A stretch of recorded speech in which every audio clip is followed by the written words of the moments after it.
कि यार मैं LIC करता रहूंगा, नौकरी करता रहूंगा तो क्या इनमें से कुछ बदलेगा? सीधा जवाब था नहीं बदलेगा। जब आंसर आया नो, तो एक चीज समझ में आया, फिर क्या करें? फिर ये आदमी जो बता रहा है इसी को सुन लो यार, समझ के देख लेते हैं। तो अगले स्टेप पे आते हैं, how it can be possible in next 10 year. कैसे पॉसिबल होगा? अलग अलग कामों से, जैसे कि नौकरी करते हो, बिजनेस करते हो, आप प्रोफेशन हो, या आप जो भी काम करते हो, मैंने चर्चा आपसे कर ली। क्योंकि वहां पर सिंगल हैंडेड हो, आप अकेले काम करते हो। जब करोगे मिलेगा, नहीं करोगे नहीं करोगे नहीं मिलेगा, नहीं मिलेगा। बात खत्म, सीधी सीधी सी बात है। अगले चैप्टर पे चलते हुए कुछ चीजों को समझना है। अब आती है बात अलग प्रोफेशन के बाद। हमारे देश में 1995 के अंदर नेटवर्क मार्केटिंग ने कदम जमाया। उसके बाद नेटवर्क मार्केटिंग की बड़ी उथल पुथल होनी चालू हुई। कोई तो नई चीज होती है तो लोगों को समझ ही नहीं आती। धीरे धीरे धीरे ये बात आगे बढ़ती गई। नेटवर्क इंडस्ट्री के अंदर तमाम scheme, scam, chain system, money rotation, तरह तरह की चीजें आने लगी। हमारे देश के अंदर गरीबी इतनी ज्यादा थी कि लोग अमीर बड़ी जल्दी बनना चाहते थे, आज भी चाहते हैं, है ना? इसको लेकर तमाम तरह के स्कैम चले, लोगों को रातों रात चिट किया गया, कुछ लोगों का गिरोह बनाकर। क्लियर? और वायरल हुआ तमाम न्यूज़पेपर में, इन चीजों में, उन चीजों में। तो नॉलेज किसी के पास नहीं थी, इन्फॉर्मेशन थोड़ी थोड़ी सबके पास थी। तो इन्फॉर्मेशन लेकर आज आप किसी से मिलते हो तो जिसको कुछ नहीं पता, पहला सवाल यही दागता है, मेंबर बनाने वाली है क्या? अब उससे पूछो मेंबर बनाने वाली ये क्या होती है? बोले ये तो मुझे भी नहीं पता, पड़ोस वाला बीमार होता है। हेलो, आया ना? नॉलेज नहीं है उसको, लेकिन उसने सुना है। अब सुना है और सुनी सुनाई चीज तो कुछ भी हो सकती है। क्लियर हो गई बात? तो नेटवर्क मार्केटिंग, जिस इंडस्ट्री की मैं बात कर रहा हूँ, ये इंडस्ट्री बहुत बड़ी है। जैसे ऑटो इंडस्ट्री है, मोबाइल इंडस्ट्री है, कम्युनिकेशन है ना, है नहीं है? इंश्योरेंस इंडस्ट्री है, सब इंडस्ट्री बहुत बड़ी इंडस्ट्री है। उसमें गवर्नमेंट, प्राइवेट, हर तरह की कंपनियां हैं। तो इसी तरह इस इंडस्ट्री के अंदर आपको चुनाव कैसे करना, किसी भी कंपनी को चुनाव करना चाहिए। क्योंकि देखिए 90% लोग रातों रात अमीर बनना चाहते हैं। उन्हें अपने से, अपने माँ बाप से, अपने परिवार से, अपने जीवन से कोई संबंध नहीं है, चाहे बाहर बंदा बंदूक लेके खड़ा हो 4 दिन बाद। क्या आप ऐसी कैटेगरी में से बिलोंग करते हैं? नो, मैं भी नहीं करता था। क्योंकि माँ बाप के पास कुछ नहीं था भैया, इज्जत के अलावा, तो मेहनत से पैसा कमा के रिस्पेक्ट के साथ पूरे देश में जाना चाहते थे, आया ना? और उस काम में मजा तब है कि जब लगे ना किसी का और कमाए लोग, आया ना? तो my dear friend, network marketing का चुनाव करने के लिए सबसे पहले क्या जरूरी है? V4 प्रोफाइल की वो कंपनी का मकसद क्या है, वो कंपनी खोलने का। कंपनी मैंने तो नहीं खोली वेस्टीज, या कोई भी कंपनी जो भी चलती है, कोई तो चलाता है उसको।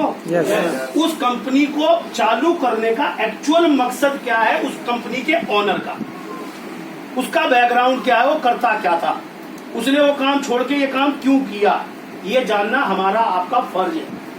हेलो, समझ में आया? ये नहीं कि कंपनी आ गई, कंपनी हो गई। अरे कंपनी तो मैं भी बना दूं, अभी कल बना दूं। एक सॉफ्टवेयर, एक कमरा लेना, 4 बच्चे बिठाने, हो गई कंपनी बन गई। है जी? बात समझ में आई? ओके।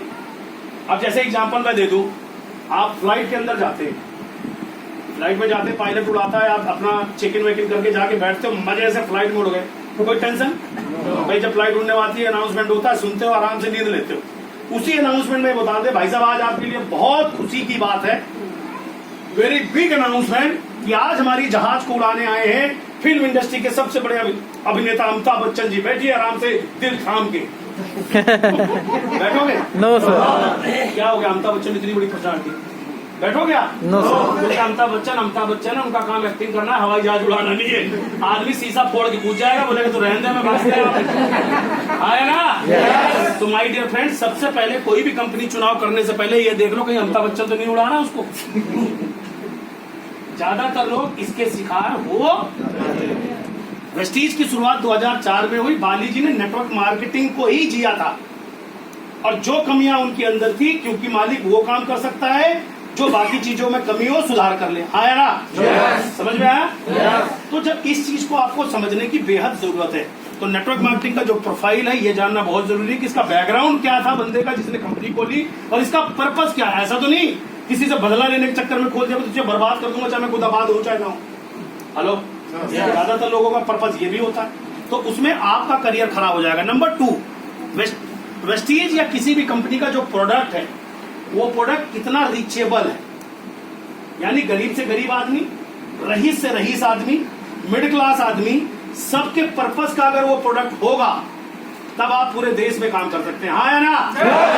तो ऐसा ना हो कि हवाई जहाज बना दे कंपनी, कि जहाज कितने लोग खरीदेंगे भाई? नहीं खरीदेंगे। तो ऐसे ऐसे प्रोडक्ट लोग बना देते हैं, भगवान ही मालिक है। क्यों? क्योंकि लोग पैसे कमाने के लिए आतुर होते हैं, वो ये नहीं देखते कि इसमें किसका लॉस किसका प्रॉफिट है। क्लियर हो गया? तो कंपनी का जो प्रोडक्ट है वो डाउन टू अर्थ होना चाहिए, गरीब से गरीब के लिए भी और अमीर से सबके लिए, जिससे कि आप कॉम्बिनेशन बिठा सके। और वेस्टीज ने आज तक आम इंसान से लेकर खास इंसान तक का सबका ख्याल रखा है। जितने आपका भूता हो उतने से शुरू करो, एक दिन जब आप रईस बन जाओगे तो ऑटोमेटिक आप अच्छी चीजें यूज करो, आया ना? जब मैं वेस्टीज में आया था तो मेरे घर में जो भी सामान लगता था, मुझे आज भी याद है, 1200-1300 रुपए में सब सामान आ गया। मेरी औकात भी नहीं थी इससे ज्यादा कुछ खरीदने की। अगर उसी कंपनी में आज 5000 रुपए 6000 रुपए लग रहे होते तो क्या मैं शुरू कर पाता? नहीं कर पाता।